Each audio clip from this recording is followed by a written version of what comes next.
no es así. Por lo menos por mi experiencia personal puedo decir que no es así. Quiero comentar con ustedes una información que me parece relevante,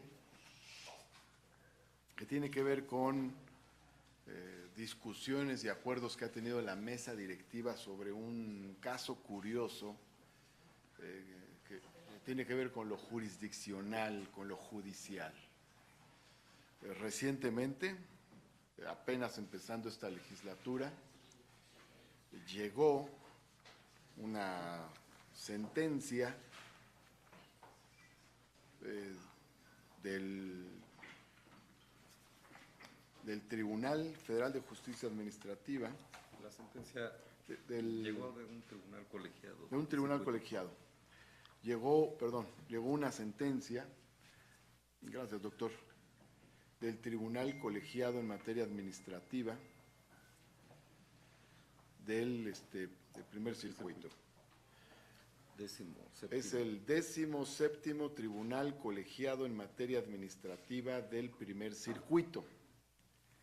La sentencia de este tribunal ordena al Senado de la República, en la primera versión, el pago de 3,5 millones. Esta es la que ordena el pago de 3,5 millones, porque ya resolvió la queja.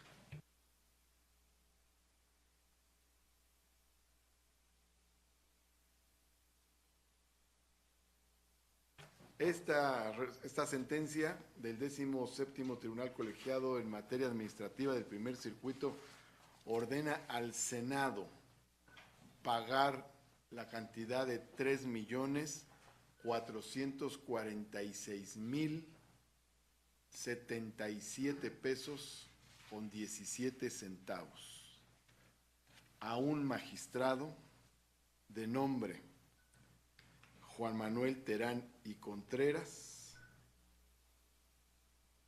magistrado de Sala Regional del Tribunal Superior de Justicia Fiscal y Administrativa, que no fue ratificado para un nuevo periodo de 10 años por el Senado de la República en el año 2011. Esto quiere decir que este tema ha pasado por 4 legislaturas y por 3 senados de la República distintos. Ha pasado por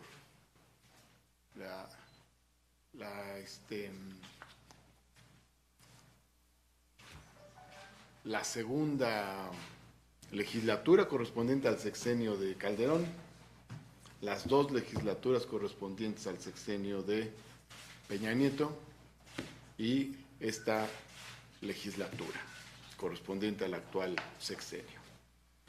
Es un largo proceso por el cual, bueno, hubo originalmente una propuesta del Ejecutivo para que fuera ratificado el magistrado Juan Manuel Terán y Contreras por un periodo de 10 años. Él ya era magistrado. El Senado de la República, en ejercicio de sus atribuciones, procedió a llevar a cabo todo el procedimiento. Al final de cuentas, también en ejercicio de sus facultades, el Senado en aquel entonces decidió no ratificar al magistrado Juan Manuel Terán y Contreras. El magistrado se fue a un juicio de amparo y a posteriores procesos jurisdiccionales de revisión e incidentes dentro de los propios procesos judiciales que se llevaron a cabo. De tal forma que en una parte, en un primer momento, el Poder Judicial, a través de algunos de sus órganos, ordenó al Senado de la República reconsiderar la no ratificación del magistrado. Posteriormente, pues el Senado obviamente estuvo defendiendo su postura, el Senado actuó de manera correcta y estuvo defendiendo su postura a lo largo de estos litigios. Otros órganos Otros órganos del Poder Judicial ordenaron reponer el procedimiento, se repuso el procedimiento en el Senado de la República.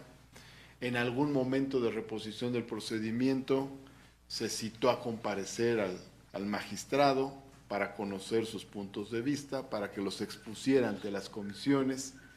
El magistrado no asistió a estos procesos, en 2 ocasiones no asistió. Él, de todas maneras, ante la negativa reiterada del Senado a ratificarlo, acudió nuevamente a instancias jurisdiccionales. Se ordenó al Senado de la República incluso llevar a cabo el procedimiento a efecto de que, aún sin comparecencias, valorara las características, el trabajo, el perfil exclusivamente del propio magistrado. El Senado de la República nuevamente repuso los procedimientos y nuevamente llegó a la conclusión de no ratificar al magistrado en comento. Estoy hablando de muchos momentos en los que se ha llevado a cabo todo este proceso, desde el 2011, pasando por el 2012, 2013, 2014, 2015, 2016, 2017, cito los años 2018 y cito los años no porque estén en una sucesión cronológica, sino que en cada uno de estos años ha habido un evento de carácter judicial, una sentencia o un recurso o una reparación o en fin. Y sin embargo, bueno, llegamos ya al final a una sentencia ejecutoriada que da fin al procedimiento y primero en septiembre del 2018 el juez cuarto de distrito en materia administrativa de la Ciudad de México determinó que el Senado debía pagar al quejoso 4,455,947 pesos con 99 centavos y después el Senado, ya esta legislatura, promovió un recurso en contra de esta determinación, porque finalmente el Senado actuó sobre la base del ejercicio de sus facultades soberanas de ratificar o no ratificar un nombramiento, y aún con ello, el tribunal que dije hace un momento, el 17º Tribunal Colegiado en materia administrativa del primer circuito, resolvió disminuir $1 millón de pesos. Modificó solamente en $1 millón de pesos, pero ratificó la orden de hacer el pago. Ya no 4,445,947 pesos con 99 centavos, sino 3,446,077 pesos con 17 centavos. Se ordena al Senado de la República hacer este pago en virtud de que se considera que hubo daños y perjuicios,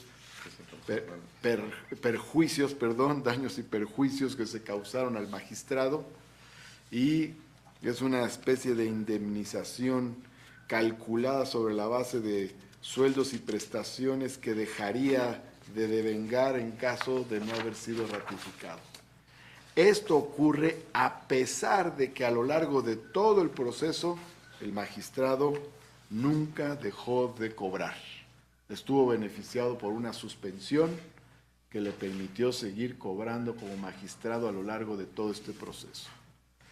Cuando informamos de este tema en la mesa directiva, porque la mesa directiva tuvo que recibir la orden del Poder Judicial, del tribunal que he mencionado, de pagar esta cantidad, que eso tendría que convertirse en una instrucción al área administrativa para hacer el pago.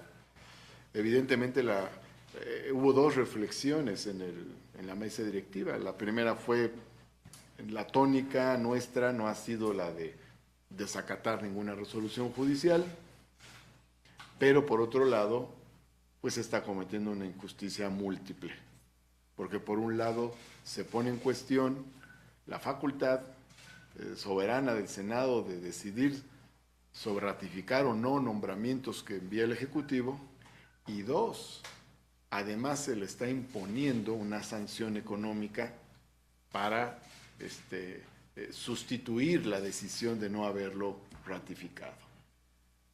Con lo cual se estaría pagando un trabajo no realizado o haciéndose un pago indebido. Pero además, en tercer lugar, pues es un presupuesto, es un recurso que no está presupuestado en el Senado, de este tipo de indemnizaciones.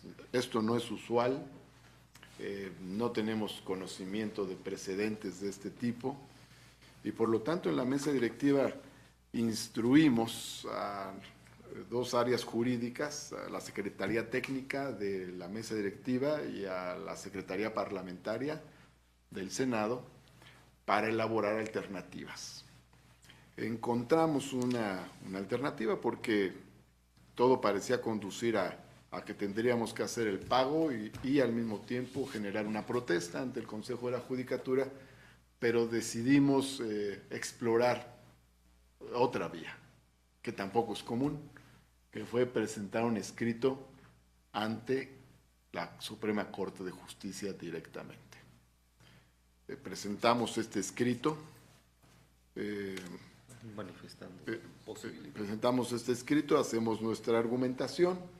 En este escrito estamos argumentando la imposibilidad jurídica, pero también la voluntad del Senado de acatar la decisión final que tome el Poder Judicial de la Federación, pero estamos pidiendo a la Corte revisar el tema. Esto lo presentamos hace días, desde la semana pasada. No lo habíamos comentado porque no sabíamos también cuál sería finalmente la respuesta de la Corte, pero tiene más o menos una semana, tal vez un día más, que lo presentamos. Y el día de ayer, que se vencía el plazo para pagar, ayer se vencía el plazo para pagar al magistrado, el plazo establecido por el propio tribunal, la Corte admitió nuestro escrito. Entonces, hay un acuerdo de la Corte que se generó ayer a mediodía, más o menos. Nos notificaron. Mientras estábamos en la sesión de la permanente, nos notificaron del acuerdo. Bueno, el acuerdo lo toman el antier, si no me equivoco, el martes, y ayer nos notifican de este acuerdo de la Corte donde admiten nuestro escrito, lo cual indica que la Corte ha designado a un ministro, en este caso el ministro Juan Luis González Alcántara y Carrancá, para revisar el tema. Esto nos da mucho gusto, realmente queremos hacer un amplio reconocimiento a la Corte. No sabemos aún qué es lo que va a determinar, qué es lo que va a resolver, pero encontramos en la Corte una última instancia para revisar el tema. Consideramos que es de la mayor importancia por muchas razones. Una de ellas es porque finalmente corresponde al Senado de la República la facultad de ratificar o no un nombramiento, así como corresponde al Ejecutivo Federal nombrar a determinado magistrado ciudadano para que pueda ser ratificado. El Senado es el que tiene la facultad de ratificar o no ratificar. En segundo lugar, porque nos parece injusto que se ordene el pago de una indemnización por una decisión que estuvo debidamente fundamentada y que además el propio Poder Judicial reconoció que el Senado había cumplido con las determinaciones que se le habían hecho por parte del Poder Judicial. Nos parece, en tercer lugar, que sería un muy mal precedente que ocurrieran casos así en lo sucesivo. Entonces, por esas razones, consideramos de la mayor importancia haber presentado el escrito y además haber que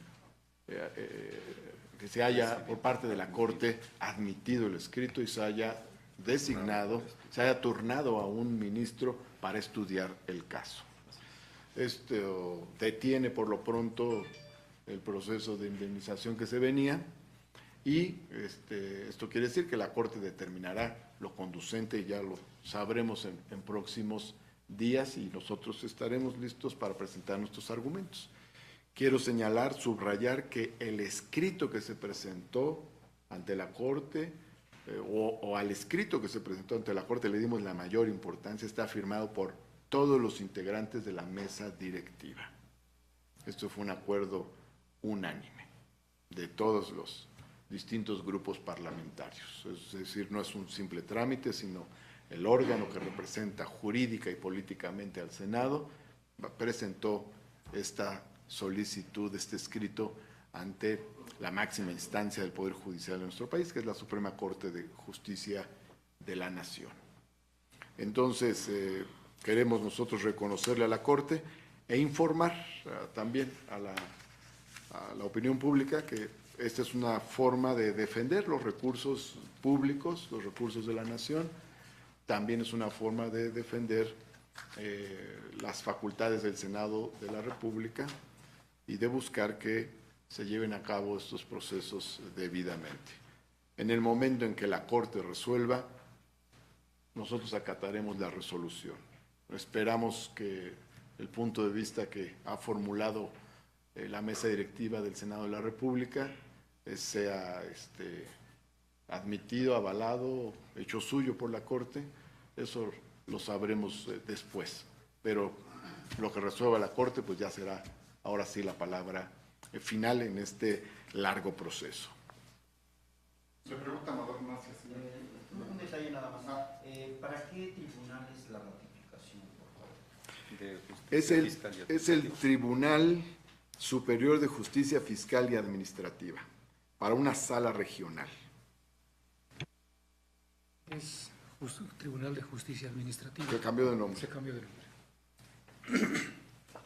Era el Tribunal Superior de Justicia Fiscal y Administrativa, actualmente es el Tribunal Federal de Justicia Administrativa. Buenos días, presidente. Preguntarle, nos comentó que desde el año 2011, viendo esto, la pregunta que nos hacemos mucho, ¿por qué esta persona no quiso venir a comparecer cuando pues parece ser un procedimiento de rutina, ¿no? Y lo segundo, menciona el tema del precedente. Si la Corte no resuelve a su favor, esto no abriría la posibilidad a que otras personas en un futuro, en caso de que no sean ratificados por este Senado, pues se amparen y busquen, perdón la expresión, extraer los recursos que puedan de la Federación. Gracias. Bueno, en primer lugar, sobre la no comparecencia del magistrado, bueno, pues finalmente fue parte de su estrategia en la búsqueda de su ratificación, de una estrategia más judicial que legislativa, me imagino yo, en aquel momento. A nosotros nos parece evidente que debió haber comparecido, es más, el hecho de que no haya comparecido, pues alimentó la decisión del Senado de la República de la no ratificación. Eso por un lado. Ahora, por otra parte, precisamente parte de nuestra preocupación es que se sienten precedentes, ¿no? Por lo tanto, consideramos que es importante que esto pueda revisarse por la máxima instancia del Poder Judicial del país. Por eso es tan importante y por eso les reconocemos a la Corte la disposición para analizar nuestro escrito. Por último, presidente, ¿no es una falta de respeto hacia legislaturas anteriores y esta misma que pues no se presenten y que lo tomen como un hecho que amparándose pueden brincarse el procedimiento en lugar de seguir el protocolo que siguen cientos de ciudadanos a través de los años, en este caso vía la comparecencia? No solo es una falta de respeto, sino incluso de comprensión de un proceso de designación en el que participan dos poderes. Tan importante es el nombramiento que hace el Poder Ejecutivo como la ratificación que hace el Poder Legislativo. En todo caso, la no comparecencia o la presencia para no comparecer para un nombramiento, pues le da argumentos al Poder Legislativo para no ratificar, porque tiene que escuchar a la persona que está propuesta, saber cuáles son sus argumentos, por qué razones va a estar en tal cargo o responsabilidad. Pero por otro lado reafirma una estrategia, en este caso la del magistrado, de lograr su ratificación por una vía que de plano excluía al Poder Legislativo, era una vía prácticamente judicial. Se pregunta Andrea. Sí. Sí, senador, sobre este tema yo quisiera algunas precisiones.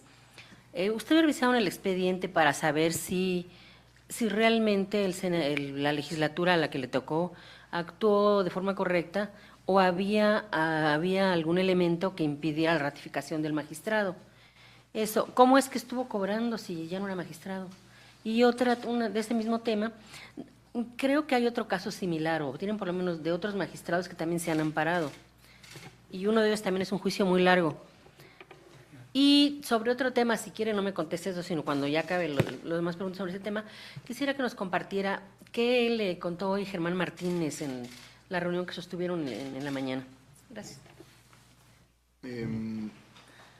Sobre lo primero. El expediente que tenemos y el análisis que hicimos de esta larga historia, estamos hablando de 8 años, nos permite afirmar que el Senado de la República en los diferentes momentos actuó de manera adecuada, llevó a cabo los procedimientos, argumentó, fundamentó, motivó las decisiones que tomó, tuvo además varias oportunidades para hacerlo, es decir, lo hizo una vez, lo hizo nuevamente para reparar el procedimiento, lo hizo nuevamente aún sin comparecencia del propuesto, y en cada paso cumplió con el conjunto de procedimientos que debe realizar. Precisamente uno de ellos son las comparecencias, es uno de los procedimientos. Entonces el Senado cumplió ampliamente con cada uno de los pasos de los procedimientos para la ratificación. Incluso vale la pena señalar que el propio juez cuarto de distrito en materia administrativa en la Ciudad de México tuvo por cumplida la ejecutoria por parte del Senado de la República, lo cual es una contradicción con la otra resolución. Entonces, sí, el Senado cumplió. Ahora bien, para la ratificación de una propuesta no basta el argumento de la trayectoria propuesta, porque finalmente hay elementos de carácter político parlamentario en la toma de una decisión, sobre todo incluso cuando algunas ratificaciones requieren de una mayoría que va más allá de la mayoría simple, lo cual implica una construcción política que va más allá del simple hecho formal de una ratificación. Entonces, todos estos argumentos se hicieron valer a lo largo de este proceso. A nosotros en esta legislatura nos ha tocado la parte final. Prácticamente nos llegó ya la sentencia para hacer el pago. Ahora, en cuanto a otros amparos, ha habido otros amparos, ha habido otros procesos jurisdiccionales, pero no tenemos conocimiento de que haya un antecedente de una resolución judicial para indemnizar a un magistrado no ratificado. Desde el momento mismo en que para consumar plenamente un nombramiento se requiere la parte legislativa en la que el órgano legislativo hace la ratificación, esto quiere decir que esto puede o no ocurrir, porque de otra manera, pues el legislativo no formaría parte del proceso de decisión. ¿Y cómo es que siguió cobrando? Porque entre sus recursos, entre los recursos que interpuso, estuvo el de una suspensión. Entonces tuvo una suspensión para evitar que dejara de pagársele como magistrado. ¿Los 8 años has seguido cobrando? Hasta poco antes de que empezara con este procedimiento. O sea, él se benefició de esta suspensión y en el 2017, cuando ya va a preparar su jubilación, entonces él renuncia a esta suspensión y prepara su jubilación y al mismo tiempo promueve un incidente dentro del juicio que se está llevando a cabo para lograr esta indemnización. O sea, ya es jubilado con una jubilación alta como las que tiene el Poder Judicial. Ah, sí, esto es aparte de su jubilación. Esto es sin menoscabo de ello, que son sus derechos, pero esto consideramos que no lo es. Presidente, ¿cuánto gana esta persona? ¿Cuánto ganaba esta persona antes? No sé si ustedes tengan el dato exacto, pero bueno, ustedes saben que en el Poder Judicial un buen salario. Salvador Martínez. si me hace favor de decir en calidad o bajo qué categoría dio trámite la Suprema Corte a su escrito, si es imposibilidad técnica, apelación o controversia. Nosotros presentamos un escrito ante la Corte y nosotros presentamos un escrito, que es un recurso innominado, no tiene una denominación formal, específica, sin saber a ciencia cierta si la Corte admitiría o no, porque son casos muy excepcionales donde ocurre esto, porque se considera que con la ejecutoria del tribunal habría terminado ya este proceso. Pero la Corte lo admitió dentro de lo que le llama incidente de inejecución de sentencia. Gracias. Así le llama la Corte. Gracias. Y entonces ya ellos han abierto este incidente y en el marco del mismo resolverá qué hacer. Gracias. Y estaremos nosotros a la espera de la resolución de la Corte, pero en todo caso la responsabilidad nuestra es defender al Senado hasta el último momento, tanto en sus resoluciones como en este caso también en sus recursos, que son recursos públicos. Señor, sería la última pregunta del tema, en otro tema, Andrés Silva. Lo que le si nos comenta, si nos comparte, por favor, ¿qué fue lo que trató con el senador Germán Martínez que vino a visitarlo? Bueno, simplemente él manifestó desde el día de ayer su deseo de reincorporarse al Senado de la República. Platicamos sobre ello, estamos en periodo de receso, no hay sesiones plenarias en este momento. De acuerdo al reglamento del Senado, basta con que el senador que pidió licencia anuncie que regresará, lo hace a través de una comunicación a la mesa directiva, se cumplió con ese trámite, dimos cuenta de ello al Pleno, de la permanente en este caso, y a partir de ello pues él se puede incorporar. No hay sesiones plenarias para determinar en ellas su reincorporación a comisiones, eso se verá después, por lo tanto, bueno, pues se incorpora como un senador más de la República, no me pidió tener una responsabilidad específica o un protagonismo especial en tal o cual tema, su visita fue pues una visita de cortesía para refrendar este deseo, esta voluntad de incorporarse a las actividades del Senado de la República. A partir de hoy por la tarde puede considerarse que ya está en sus actividades, como lo marca el reglamento y obliga al presidente, me obliga a mí, esto se lo comuniqué formalmente también al senador suplente correspondiente, de tal manera que cubrimos cada uno de los pasos de su reincorporación al Senado de la República. ¿Él tiene que ratificar su permanencia en el grupo parlamentario de Morena o se da como un hecho?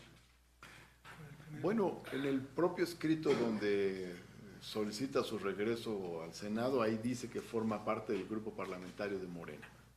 Y en la plática que tuvimos me lo ratificó personalmente, que él se considera parte del grupo parlamentario de Morena.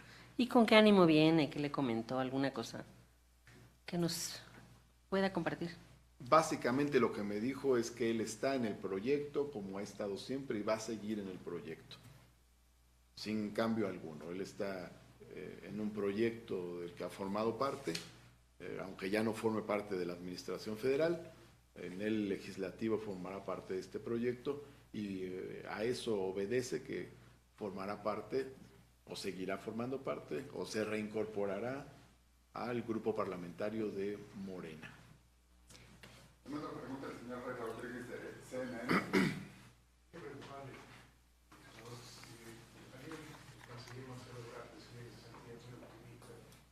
Pronto se podría ratificar el Tratado de Libre Comercio, este mes. Pero me llama la atención de este lado cómo está la situación, sobre todo en el Congreso mexicano, porque por un lado hay diferencias en el Congreso estadounidense, parece que no hay algunos, sobre todo en la parte demócrata, que no se ponen de acuerdo y no están conformes con algunos puntos.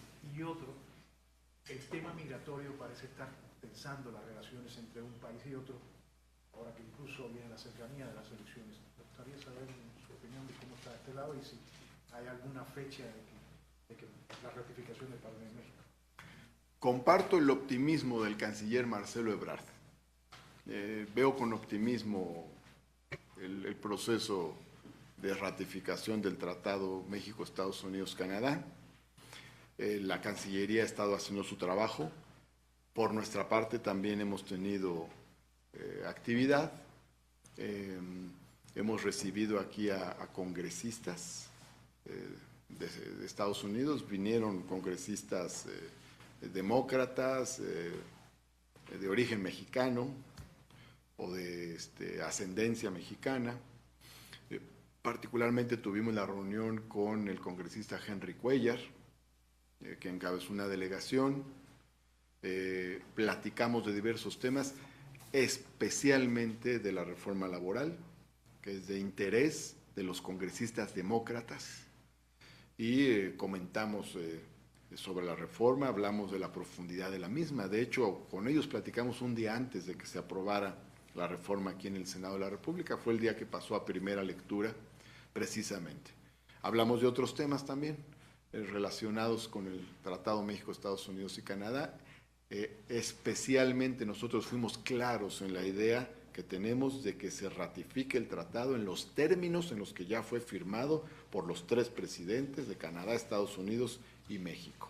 Que no haya cambios, que se firme tal cual. Porque ya las negociaciones ya se dieron y ya hay un conjunto de equilibrios que sucedieron. Es decir, algunas cosas aportaron un país y otras cosas las aportó otro país. Y ya hubo los intercambios necesarios para este conglomerado. Nos parece además importante la coincidencia que hay entre incorporar el capítulo laboral al Tratado México, Estados Unidos y Canadá y lo que hemos planteado muchos de nosotros. Comentamos que siendo oposición en otros tiempos, precisamente hablamos de que al TLC, al Tratado de Libre Comercio, le faltaba el capítulo laboral. Ahora hay este capítulo laboral que para ellos es importante, para nosotros también. Y bueno, este es un tema, yo creo que están dadas las condiciones para la ratificación, pero además tenemos plena disposición para seguir dialogando con los congresistas de Estados Unidos, ya sean republicanos o demócratas, aunque como las mayores diferencias se han presentado con los demócratas, con ellos seguiremos platicando todo lo que haya que platicar, lo haremos de manera ordenada y en comunicación con la Cancillería, de tal manera que abonemos con eficacia a este proceso de aprobación del Tratado México, Estados Unidos, Canadá. ¿No le preocupa que el tema coyuntural que prefería las elecciones y la cuestión migratoria que están pensando las relaciones? Tendrán que tratarse de manera paralela. Además, bueno, siempre ha habido un debate en este tema migratorio, esto no es nuevo, tiene sus momentos. Ha habido también, hay un momento fuerte del tema migratorio, pero pues yo creo que por parte de México se está abordando con bastante profesionalismo y con mucha seriedad. Hay todo un planteamiento y hay también cosas interesantes ahí. O sea, por ejemplo, México frente a la migración centroamericana ha planteado el tema de las visas de trabajo. La Cancillería ha estado trabajando la idea de los acuerdos comerciales para fortalecer al triángulo norte de Centroamérica, Honduras, Guatemala, El Salvador. Hay planteamientos con el gobierno norteamericano para tener una colaboración que repercuta en una inversión fuerte en esta zona de países centroamericanos y el sur de México.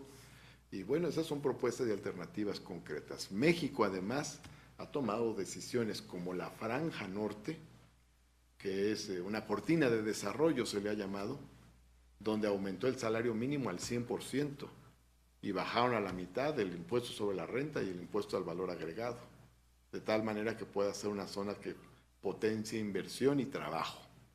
Y eso también se conecta no solo con las necesidades del país, sino también con el tema migratorio.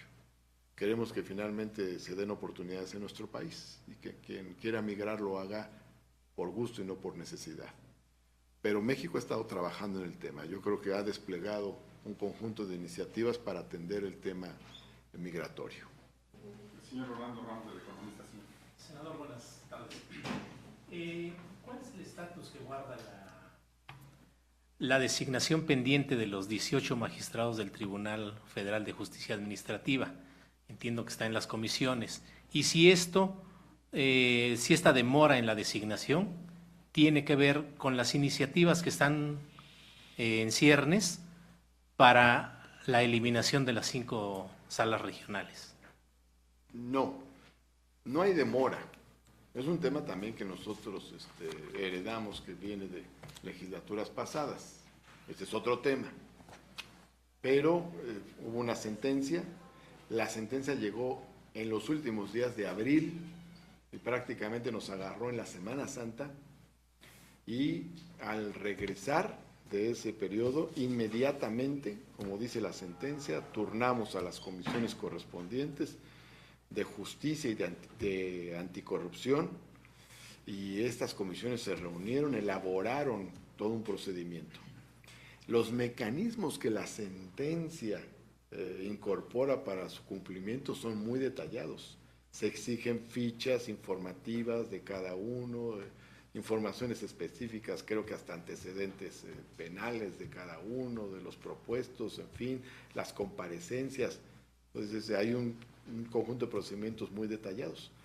Estos ya no le dio tiempo al Senado de llevarlos a cabo, porque estábamos prácticamente terminando el periodo. Pero no se demoró la comisión. De hecho, las Comisiones Unidas se reunieron inmediatamente. O sea, el tema se turnó inmediatamente, las comisiones se reunieron inmediatamente.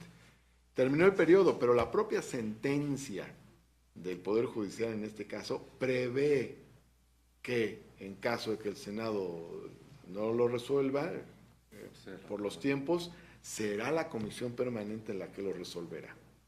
Al instalarse la comisión permanente, inmediatamente en la primera sesión de la comisión permanente, dimos cuenta e informamos de la sentencia al pleno de la comisión permanente. Ahora, la permanente no integró sus comisiones en su primera sesión, solo tenía los nombres de quienes las presidirían, y eso es un acuerdo político que estuvo en la segunda sesión.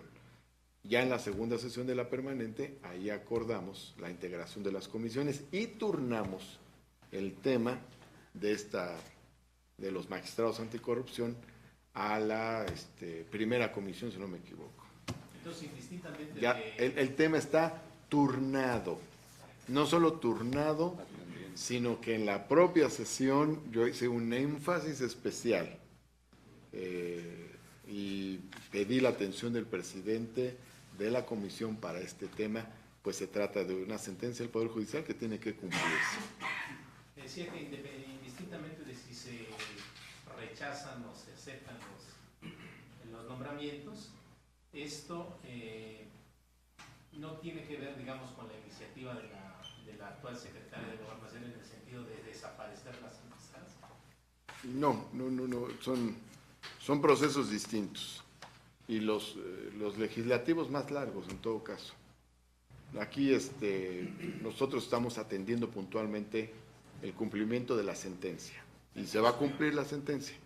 Los diversos órganos del Senado, la mesa directiva, las comisiones de justicia y anticorrupción han cumplido con su parte. Le hemos informado al Poder Judicial de cada paso que estamos dando para el cumplimiento de la sentencia, de cada uno de los pasos, y ahora la permanente tendrá que resolverlo. Eso quiere decir que en el marco de la primera comisión de la permanente tendrán que darse las comparecencias, la información correspondiente hasta agotar todo el procedimiento. Y la comisión tendrá que llevar a cabo todos estos procedimientos y en su caso determinar si se ratifica o no. No hay plazo, ¿no?, para la resolución. Pues la permanente. Y si no, regresan a los primeros. En principio yo creo que la permanente es la que tiene que resolver. Así lo entiendo. Gracias. Dos preguntas. La primera es de Luis Díaz de Revolución 3.0. Presidente, hace unas horas se designó a Ricardo Peralta como subsecretario de Gobernación. Este tiene un perfil académico, pero en sus colaboraciones editoriales siempre ha hecho un énfasis a la lucha contra la corrupción. Desde esa perspectiva, ¿qué nos podría decir sobre Ricardo Peralta y con estos cambios y su perfil, ¿de qué manera lo percibe en esta nueva etapa en la Secretaría de Gobernación? Y finalmente, ¿cuáles son los temas legislativos pendientes en este periodo de receso que se van a resolver, pero también lo que viene a partir de septiembre? Gracias, presidente. Bueno, son varias cosas. Primero, respetamos la facultad que tiene el presidente de la República para hacer los nombramientos. Como lo dije ayer, él tiene la facultad para hacer estos nombramientos de manera libre. Así es de que respetamos cualquier nombramiento que haga. Son nombramientos que le tocan a él. Así de que, en uso de esa facultad, el presidente hizo este nombramiento. Ahora bien, tengo entendido que el licenciado Peralta tiene ya una relación con la propia Secretaría de Gobernación. Yo creo que van a ser un buen equipo. Y tendremos la colaboración que hemos tenido siempre. Tuvimos muy buena colaboración con Zoé Robledo como subsecretario, y yo creo que la seguiremos teniendo ahora con el subsecretario Peralta, de manera institucional. Pero ha sido una relación fructífera con la Secretaría de Gobernación. Tenemos comunicación fluida con la secretaria. Ella ha estado en comunicación, ha sido atenta. Ustedes recuerden que en días pasados ambos presidentes de las cámaras, el diputado Muñoz Ledo y un servidor, nos reunimos con la secretaria de Gobernación y con el propio Zoé Robledo para hablar de la agenda política del país. Ahora continuaremos la buena relación con la Secretaría de Gobernación y con el nuevo subsecretario. Sobre los temas pendientes, bueno, la